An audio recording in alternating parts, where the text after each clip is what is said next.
Lo más peligroso de ser traidor de clases. Tú eres un traidor de clase. Tú eres un tipo del Liceo Francés, del Nogal, que además te conocemos también por tu Twitter del que los delata. ¿Qué peligro ha tenido eso? Pues yo no sé si yo no sé si sea traidor, que la palabra, a mí me han dicho sí, traidor de clase. Digamos que tuve la suerte de nacer en una clase pudiente que me dio oportunidades también, como la de estudiar en el Liceo Francés, como la de estudiar en la Universidad Externada de Colombia, hacer unos estudios en el exterior también, ese tipo de cosas. Pero en realidad, por ejemplo, en el Liceo Francés yo me crié como una persona liberal también, como un ente liberal. Es decir, yo siento que mis ideas, a pesar de haber estado en contacto, digámoslo, desde pequeño con una ideología fascista al extremo. Lastimosamente, por ejemplo, yo no hablo con mi papá desde hace más o menos 8 años, más o menos desde que empecé a escribir, 8 o 9 años no me hablo con él. Y es porque mi papá es un Abelardo con barba, sin que haya hecho nunca nada malo. Eso sí, mi papá es un industrial, digámoslo así, pero tiene unas ideas de extrema derecha demasiado crudas en realidad, y demasiado extremas.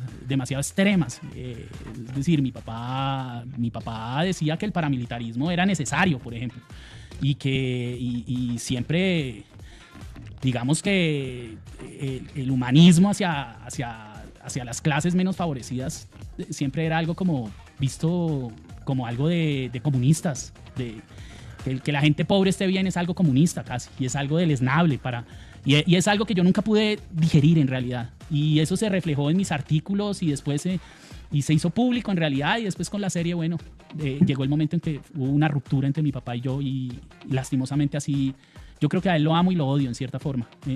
Esos dos sentimientos se cruzan en mí hoy en día. Dolorosamente, por ejemplo, me enteré que cuando me estaban buscando para matarme, cuando los sicarios me estaban persiguiendo, que a Gustavo Bolívar le llegó una declaración, grabó a uno de los sicarios que me estaba persiguiendo, y eso llegó a la Flip, y la Flip pues armó el escándalo, y a mí me tocó oír. Mi papá lastimosamente, lo que me dijeron que había dicho es que si me mataban, pues que yo me lo había ganado. Que si me mataban, que me mataran, porque yo me lo había ganado. Esa fue la respuesta de mi papá. Entonces, pues sí, yo me he enfrentado yo me he enfrentado a una serie de, digamos, de cosas que me incomodaban mucho.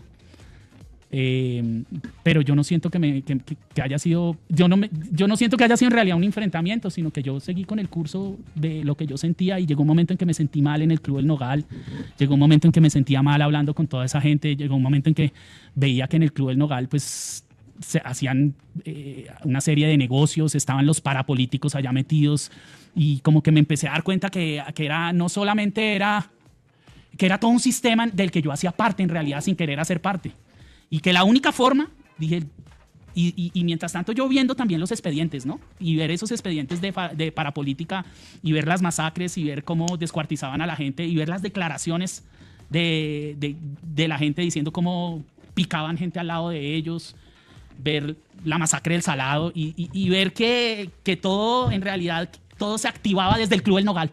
En realidad, desde allá se activaban las motosierras.